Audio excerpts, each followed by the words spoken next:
go to your seat. Then when you get to your seat, I'll recognize you.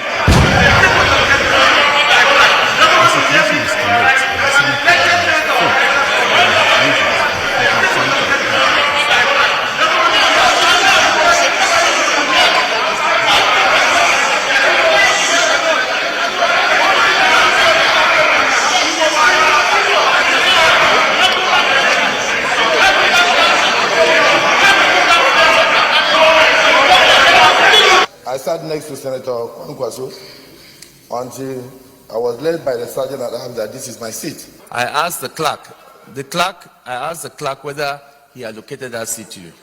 He said he didn't. He told me he would prefer to sit here. So I said there is no microphone there, but he said he will still prefer to sit there. If there's been a senator that have allowed to speak without a microphone, state. It has never happened in this chamber. All we said is there's no microphone where you are. Go to a place where there's one and you can speak.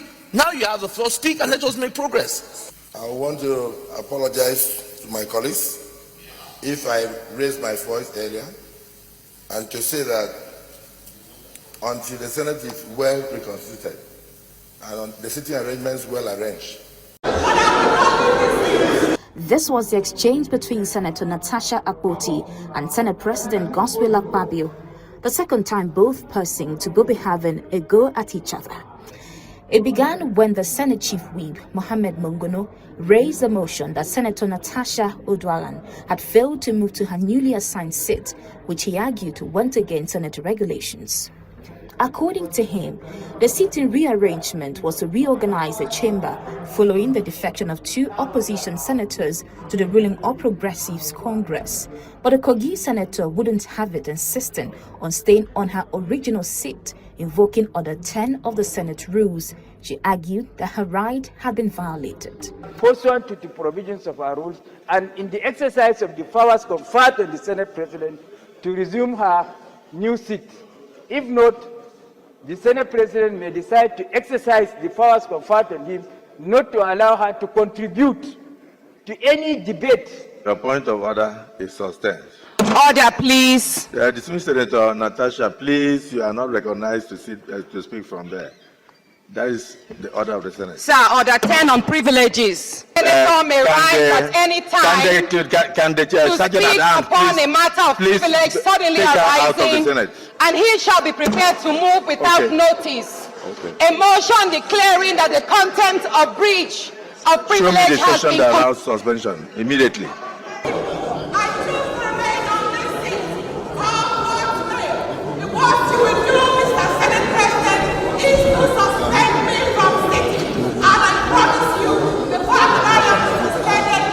That I assist contribute my quota to the development of my people, the women of Nigeria, and Nigerians at large. Mr. Senate President, I have taken a whole lot from you. Now I don't want to speak publicly, but because I will tell Nigerians no, how you have discriminated against me, how you have maligned me, how you have dehumanized me.